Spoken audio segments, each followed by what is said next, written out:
Yo, this is Matt. Welcome to Just for Fun. If you haven't watched before, please like, subscribe, comment, like us on Facebook at facebook.com/JFFLQ. Um, what I'm here to do is play fun decks that may or may not be competitive, mostly on the budgety tip, and do our best, enjoy, have fun, have a few laughs, try to be creative, try to fight on a different axis than our opponents. And this deck certainly does that. This is Mill here in Modern. um, 22 land deck. I've sorted by category, basically, which is like how I like to sort during the deck tech to explain it to everybody. So on the left here, we have our lands, so mana base, fetch lands. Now, this deck can be budgeted down a lot. It's actually not terribly expensive as is. The only expensive cards in it, I guess, are fetch lands, but if you didn't buy these when Cons was being hot drafted and they were 2 tickets each, you're crazy. You should have bought them then.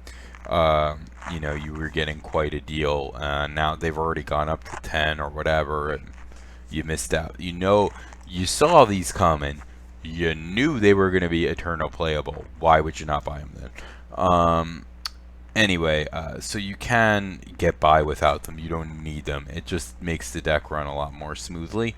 So just a smattering of lands there. I'm splashing one Smoldering Marsh, and I'll get to that in a sec. The 4 special lands here are 2 Ghost Quarters and 2 Shelldock Isles. So this card's kind of weird. Let me talk about this for a minute.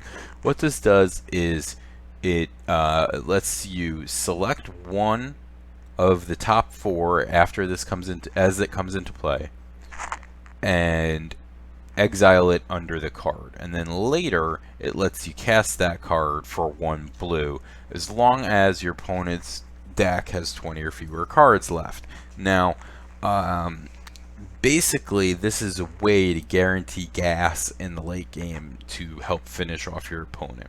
Alright? Now, again, this counts the cards in their library. So this would be really, really annoying to play in real life. But here on Moto, it displays the number for you automatically, so you don't need to be counting people's decks or whatever. It's just there. So thing to remember is, yeah, not how many cards are in their graveyard, but how many are remaining in their library. It's 20 or fewer. Now, if you end up exiling a land with this, you can't cast a land with it, which is, I guess, I don't know, but it doesn't let you.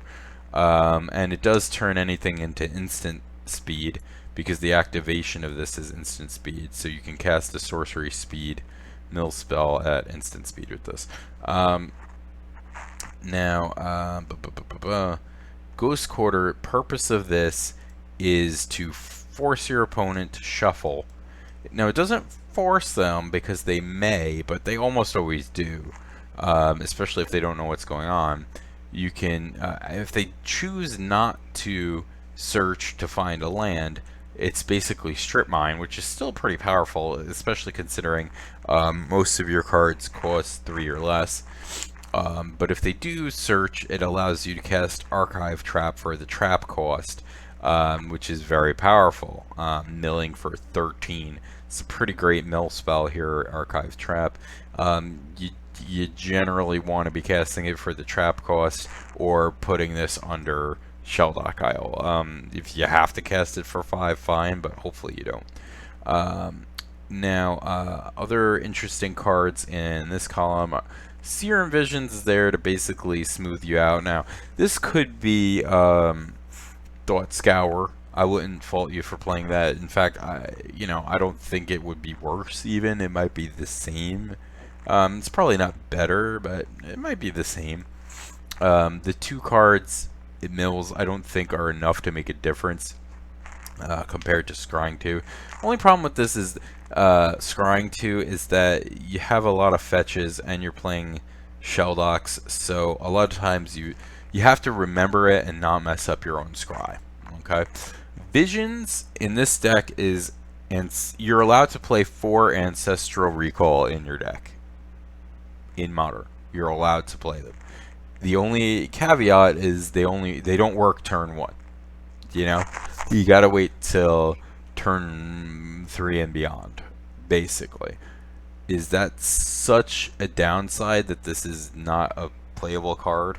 This card is great. If you're casting this with the threshold met, you're gonna win the game most of the time.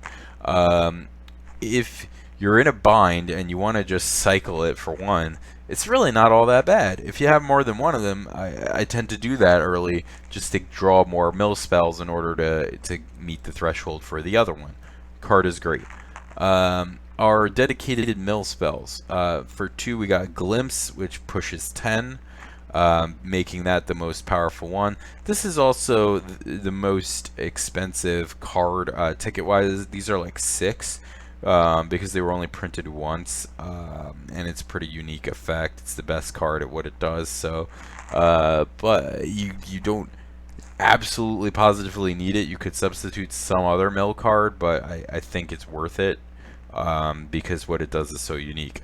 Archive Trap we talked about. Mind Sculpt is like your worst mill spell, but 7 is still not that bad. Breaking is you're not really. Now I splashed the Smoldering Marsh, so in some weird corner case, if I wanted to cast Entering, I could, but you know, you don't really want to win by damage, so it's going to be unusual for you to do that. But hey, you know, it's there. The option is there, just so you have the choice. Mind Funeral. This card it does have some variance. It could mill as few as 4 or as many as 1,000,000. You know, it depends on how many lands the opponent has left in their deck. Usually this is going to be at least 10 cards. Sometimes it's more. This is like the big powerful effect, and that's why it costs 3. I could see, for example, if you don't play the Glimpse, adding 2 more Mind Funerals because it's pretty powerful as a card. Hedron Crab is insane. This can mill out a ton of cards over the course of the game, especially because people are, you know, they don't really want to spend their removal spell on an O2 because they think it's not going to kill me, but it is killing you. You're not going to win by damage in this deck, so this is great. And the fetch lands make this a lot better because if playing a fetch land, you mill your opponent for 6 basically, and you know, these stack too. So if you start getting more than 1 out, you can mill really fast. Surgical Extraction is there. It technically can mill your opponent for 3 if you get really lucky. B, it costs 0 and can be played at instant speed. C, it disrupts combo decks from going off. D, it gives you an out against Eldrazi. So if your opponent has Emrakul, right? There's a shuffle effect on Emrakul where your whole library goes back, your whole graveyard goes back into your library if Emrakul hits the yard.